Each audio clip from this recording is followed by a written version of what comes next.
Merci, mesdames, messieurs les députés, de m'avoir invité.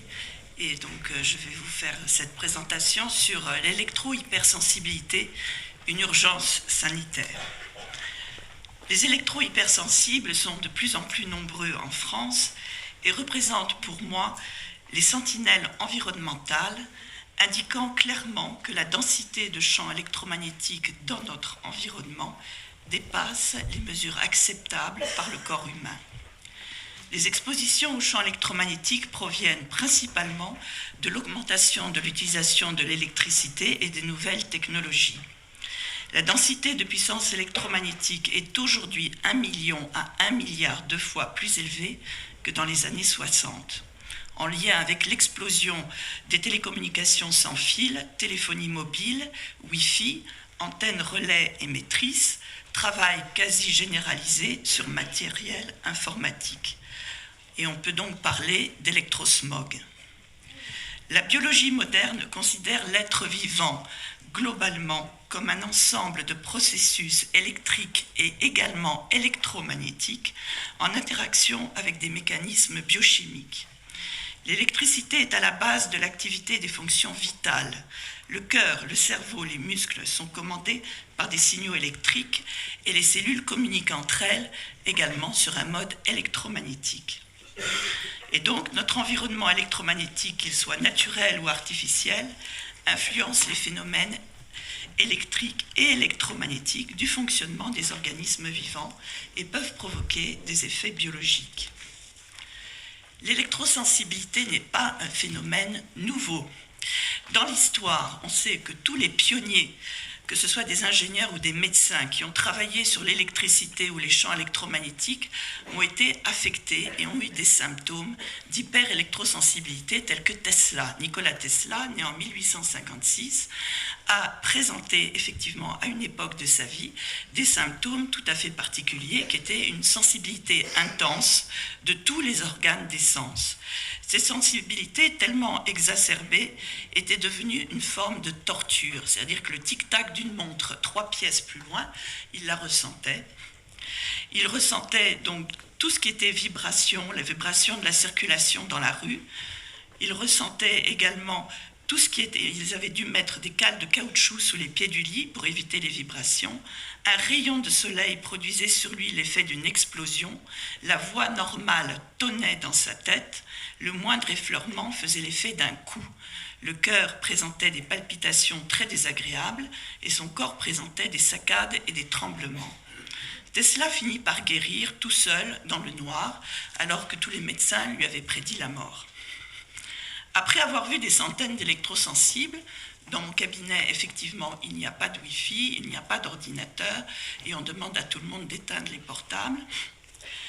Le maître symptôme, c'est bien cette sensibilité intense. Pas seulement au rayonnement électromagnétique des portables, des antennes relais, des radars, mais aussi souvent à l'électricité, c'est-à-dire aux 50 Hz. Telle cette patiente qui ressentait la mise en route de la plaque de la cuisinière électrique à l'autre bout de l'appartement par sa mère. Certains ressentent aussi le fonctionnement de l'usine proche et sont obligés de dormir la nuit dans la cave pour ne pas le ressentir. Et souvent, comme disait Philippe, il s'associe également une chimico-sensibilité. En tout cas, la première chose qu'il vous dit, c'est qu'il ressentent les ondes. Et à ce moment-là, évidemment, ne pas les envoyer chez les psychiatres ou les mettre sous risperdal. Les ondes sont ressenties de façon très différente par chacun. Ça peut être des coups d'électricité dans la tête, dans la bouche, quand il y a des dents métalliques. L'électricité est ressentie dans les doigts, remontant le long des bras quand ils touchent l'ordinateur. Ils ont des difficultés à parler. Ils vous parlent de brouillard cérébral, de perte de mémoire, de concentration, de maux de tête incessants qu'aucun médicament ne calme. Les enfants pleurent sans cesse, ils crient leur douleur. Il peut y avoir aussi des douleurs musculaires, articulaires, parfois des plaques rouges qui apparaissent sur le cou, sur le visage, avec des sensations d'échauffement de la tête ou de l'oreille, des picotements, des fourmillements du côté où ils écoutent le portable, des troubles oculaires, des conjonctivites hémorragiques des fois, rétinopathie, douleurs d'oreille, sifflements, acouphènes, c'est quelque chose d'extrêmement fréquent, des palpitations, des accélérations cardiaques des malaises, des coups dans le cœur. Et là, je ne peux m'empêcher de vous raconter l'histoire d'une de mes patientes qui était artiste et qui travaillait chez elle et qui, effectivement, pendant 2 ans, est venue me voir avec des symptômes qui variaient tout le temps, des maux de tête, des vertiges, de la spasmophilie intense, des douleurs articulaires et puis ensuite, effectivement, des douleurs cardiaques à tel point qu'elle est allée une fois aux urgences en pleine nuit. Et puis, un jour, je la revois, elle me dit, écoutez, tout s'est arrêté. Je peux même vous dire le jour et l'heure. On a démonté l'antenne relais en face de chez moi. Et à partir de là, tous mes symptômes ont disparu. Beaucoup aussi, comme Tesla, ne supportent plus la lumière électrique ou même le soleil et vivent, comme disait Philippe, reclus dans le noir. Cela m'est souvent arrivé de devoir éteindre la lumière et de consulter, moi aussi, dans le noir. Ces personnes ne peuvent plus prendre les transports en commun. Elles viennent à pied pour consulter ou sont transportées dans le coffre de voiture, enveloppées dans des vêtements ou des toiles qui les protègent du rayonnement, car ils ressentent les radars le long de la route. En tout cas, ce ne sont pas des fous, ni des simulateurs. Ce sont des gens qui sont en très grande souffrance. Ils sont souvent en errance médicale, ne trouvant pas de médecin compétent pour les soigner. Ces personnes ont également du mal à dormir. Tout ce qui est antenne relais, Wi-Fi dans le voisinage, DECT, tout est ressenti avec violence. Et la seule solution, c'est de repeindre l'appartement avec des peintures spéciales, mettre un lit à baldaquin, des fois dormir dans la cave. Pour beaucoup, c'est aussi partir de chez soi, aller trouver refuge chez des amis, chez des parents. Certains ont déménagé 40 fois. Certains quittent carrément le milieu urbain.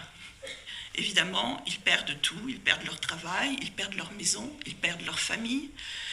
Ils sont complètement incompris, donc fatigue, dépression, irritabilité sont les conséquences. Ce sont donc des consultations qui nécessitent du temps, qui nécessitent une écoute respectueuse, car ce sont, comme je vous disais, des personnes en grande souffrance, qui vivent donc un rejet de notre société.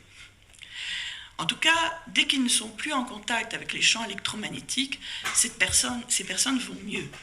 Enfin, des fois, il y a un processus de récupération qui peut être long, de l'ordre du mois.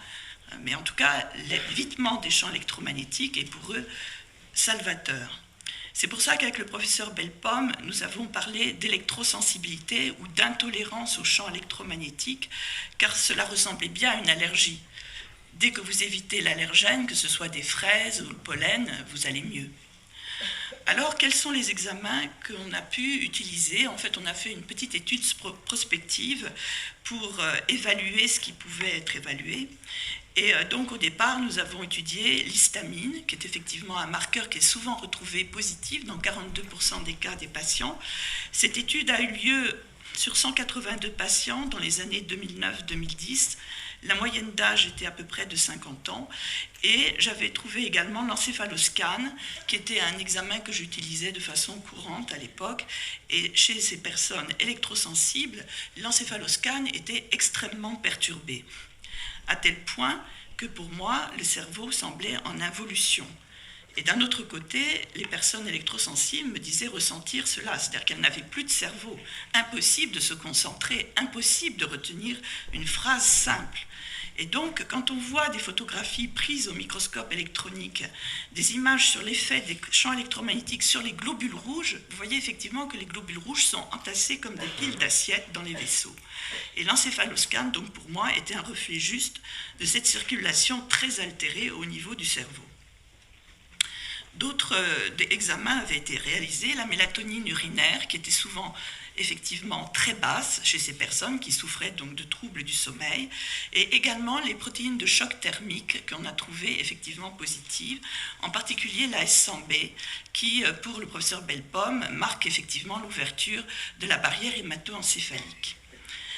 En tout cas, je suis ravie d'apprendre qu'il y a d'autres personnes qui vont parler des marqueurs de l'électrosensibilité ici, car effectivement, nous manquons de bons marqueurs. Alors, au point de vue comorbidité, j'ai trouvé souvent la sérologie de Lyme et la sérologie de Bartonellose qui étaient positives. Donc, à partir de là, il y a effectivement un aspect infectieux qui peut être évoqué. Et chez une patiente qui était américaine, qui avait donc une hyperélectrosensibilité, j'ai vu développer une sclérose latérale amyotrophique et elle avait également donc une borréliose positive. Plusieurs patients avaient également de gros soucis dentaires. Donc on retrouve souvent la présence d'amalgames, de dents métalliques, avec un ressenti de courant électrique dans la bouche. Et donc ça, c'est un facteur aussi fréquemment retrouvé. Et j'avais également mis en évidence des allergies aux métaux des amalgames, en particulier au nickel, au mercure, à l'argent, à l'étain, au palladium et au cuivre. Certains patients avaient également des séquelles de trauma rachidien, c'est des personnes qui avaient eu des gros accidents de voiture avec des traumatismes crâniens, perte de connaissance et des traumatismes également du rachis cervical. On a fait également une étude avec le professeur Bellepomme sur des électroencéphalogrammes qui ont été faits après stimulation par un téléphone portable, toujours le même chez 7 personnes, avec également des prises de sang faites immédiatement après. Sur les 7 patients étudiés, 4 avaient des modifications de l'électroencéphalogramme avec un aplatissement des ondes alpha, et ça, ce n'est pas un stress psychique qui peut le faire. Et les examens de sang montraient une augmentation de la S100B 2 à 3 fois la normale, qui est également donc un marqueur de souffrance cérébrale et neurologique. Pour le professeur Bellepomme, c'est la présence de magnétite dans notre cerveau, 4 à 70 nanogrammes par gramme de tissu cérébral, qui provoquerait chez certains le syndrome d'intolérance au champ électromagnétique. En tout cas, que ce soit l'ouverture de la barrière hémato-encéphalique ou la porosité de la barrière intestinale, on pourrait invoquer la même origine, les champs électromagnétiques toxiques environnementaux. Voilà. En conclusion, le défi du XXIe siècle est la maîtrise de l'hygiène chimique et électromagnétique. En effet, 30 millions de molécules chimiques qui ont conduit, dont on connaît mal la toxicité, et un électrosmog permanent ont entraîné une baisse de notre système immunitaire, induisant la résurgence de maladies infectieuses. Pour moi, il y a un lien avec la nouvelle pandémie de maladie de Lyme et son cortège de co-infections tout aussi graves. Nous travaillons également sur l'hypothèse de lien avec la flambée actuelle de cancer du cerveau, surtout chez les jeunes, mais aussi avec la survenue des Alzheimer de plus en plus précoces et de l'autisme.